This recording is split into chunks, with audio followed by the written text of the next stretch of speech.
Tête à tête, hier, entre le Premier ministre, chef du gouvernement, et le directeur général de l'Organisation internationale des bois tropicaux, au menu des discussions, la gestion durable des forêts du bassin du Congo. Les précisions dans ce compte-rendu de nos confrères de la presse de la primature, Olivier Antonio Dibal, Martial Chibina.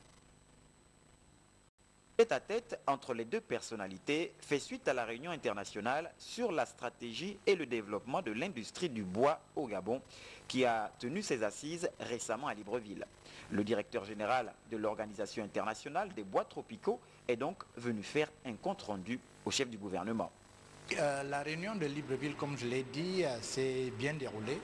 Nous avons pu faire des recommandations à la fois pour le secteur privé et également pour les gouvernements, d'essayer maintenant d'améliorer un peu l'environnement des investissements dans le domaine de la transformation pour pousser des bois. Nous souhaitons évidemment que ces recommandations-là soient appuyées en particulier par tous les membres du gouvernement parce que le secteur de l'industrialisation des bois n'est pas un secteur qui est confiné seulement au ministère des Eaux et Forêts, mais il concerne l'ensemble des partenaires. Emmanuel Zemeka a dit à Paul Biogemba toute sa gratitude pour la parfaite contribution du gouvernement gabonais à la réussite des assises de Libreville. Occasion pour le numéro 2 de l'exécutif d'énumérer les priorités du gouvernement dans la gestion durable des forêts du bassin du Congo. La toute première, c'est le problème du reboisement. Il estime en effet que le pays a tardé à s'engager dans ce domaine-là et il a beaucoup insisté sur le fait qu'il faudrait que le Gabon maintenant prenne la pleine mesure de ces déficits-là et s'engage dans le domaine du reboisement. Le Premier ministre a également exprimé l'importance du développement des produits forestiers non ligneux. Par exemple, il se réfère cela dans les nombreuses ressources que contiennent nos forêts, les écorces, les fruits et ainsi de suite. Mais pour ce faire, il faille que gouvernement, secteur privé, société civile et organisations internationales s'engagent véritablement pour un décollage effectif de l'industrialisation du bois dans le bassin du Congo.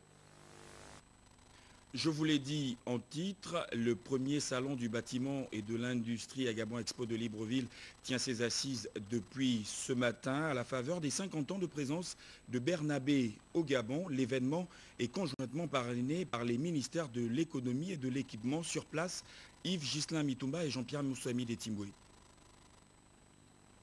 Un promoteur locaux et internationaux présents sur le site développer une nouvelle dynamique dans le secteur des BTP et s'inscrire résolument dans le programme de société du chef de l'État en favorisant l'accès au logement décent et à moindre coût à tous les Gabonais.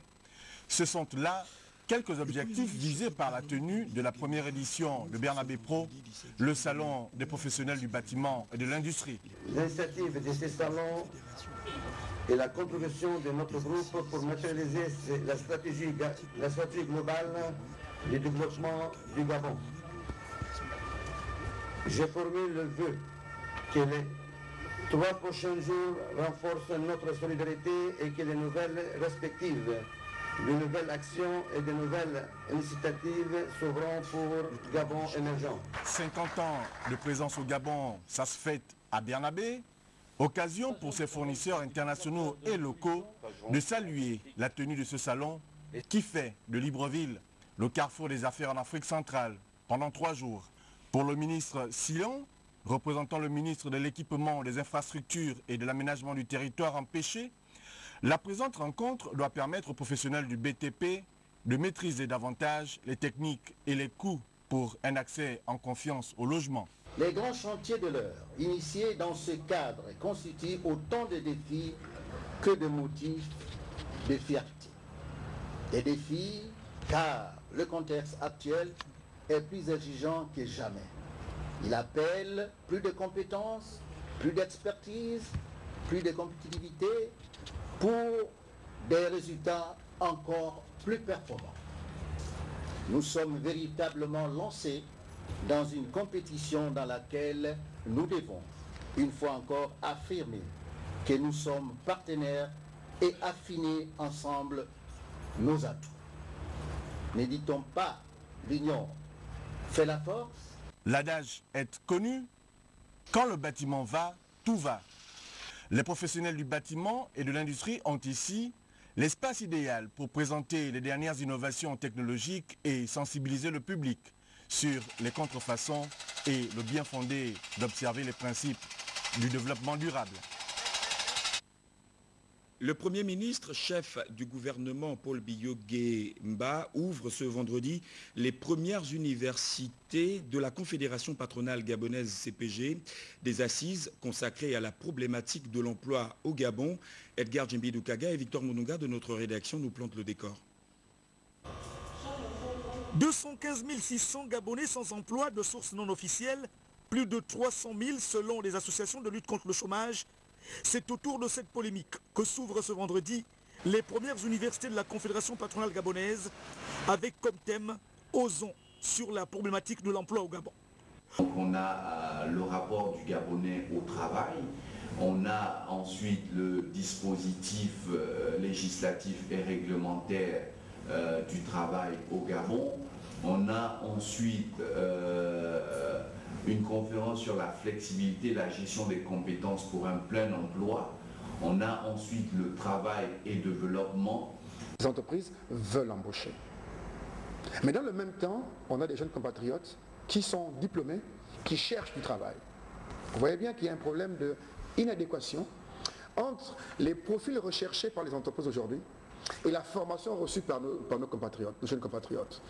Ouvertes aux universitaires, patrons d'entreprise ou encore étudiants, ces universités vont faire l'état des lieux du marché de l'emploi, redéfinir les devoirs de l'État et le patronat, mais aussi suggérer le plan d'employabilité des Gabonais.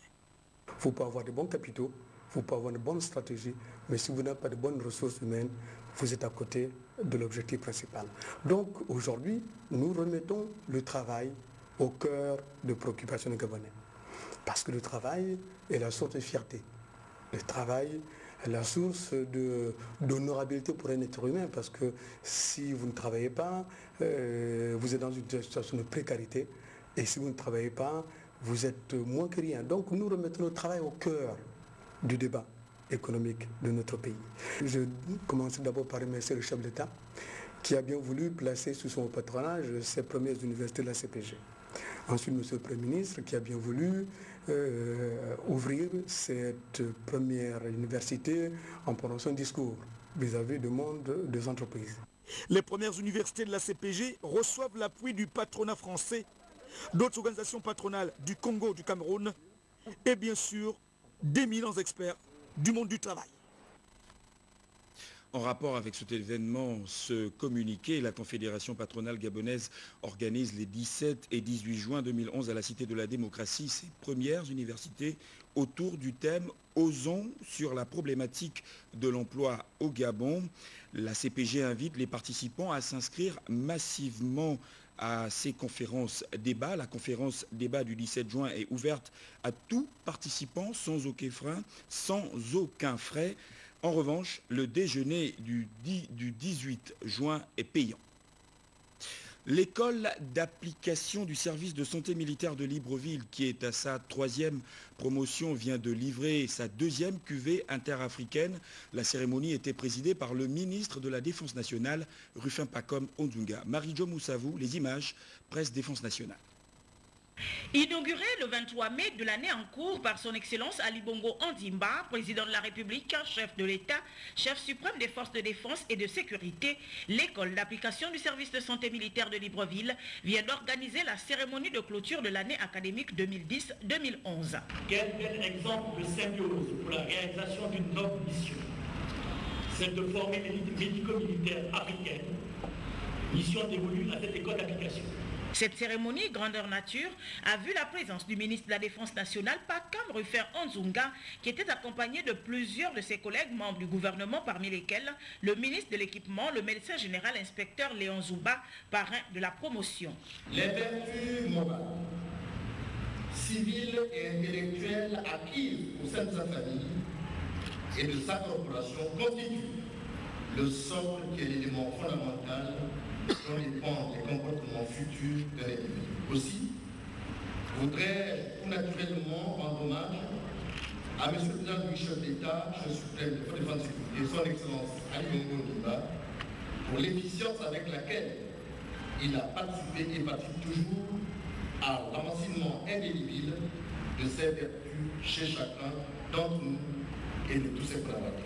Les membres du corps diplomatique n'étaient pas en reste. On pouvait également noter la présence de son Excellence Monsieur l'ambassadeur de France, haut représentant de la République française au Gabon, Jean-François Desmazières, car l'école d'application du service de santé militaire de Libreville est née de la volonté de deux États, à savoir la France et le Gabon.